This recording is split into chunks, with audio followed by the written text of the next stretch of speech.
আমি ভাড়া চাই না, ঠিক আছে? আমি ভাড়া চাই না। ওই পিএসটা কইতাছে 150 টাকা ভাড়া দিল না। ভাই দিতে দিন।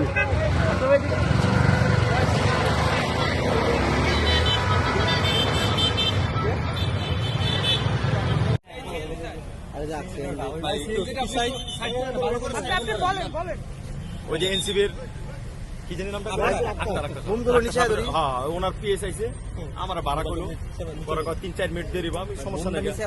এমপি সাহেবের কথা বলছে, কোন এমপি সাহেব আমি তো জানি না।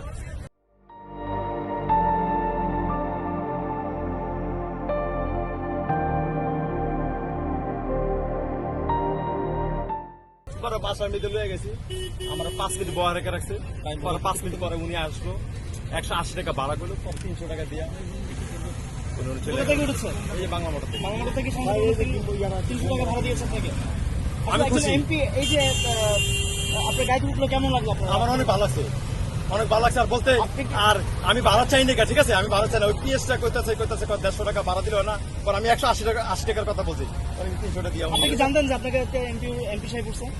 না না, পরে গিয়ে পিএসে বলতেছে তোমার গাড়ি সংসদ ভবনে লয়ে যাবো, সমস্যা নাকি। পরে উঠটা আমি সালামালকে দিলাম, কথাবার্তা বললাম, অনেক ভালো। হ্যাঁ না, আমি আমার লোকের টাচ মোবাইল লাগে, আমি ছবি তুলতে পারি না। আপনার অনুভূতিটা কিরকম? না আমার ভালো, অনেক ভালো কথাবার্তা, ভালো। রাস্তা দিয়ে আসছে না, অনেক মানুষের দিকে কথাবার্তা বলছে। আপনার সাথে বলছে? হ্যাঁ আমার সাথে উনি তো আমার সাথে কথাবার্তা বলছেন। শোনেন, আমি টাকা পয়সা বড় কথা, কিন্তু আমি অনেক খুশি হলাম। আপনার সাথে কি বলছে উনি? আমার জিজ্ঞাসা গাড়ি করে চালাই কেমনে, কি পোষাও, কেমনে চলো, কেমনে কি আসে বিষয়, চলতে পারো কিনা আমার বলতেছে। আমি আঙ্কেল চলতেছি কোন রকম, আলহামদুলিল্লাহ।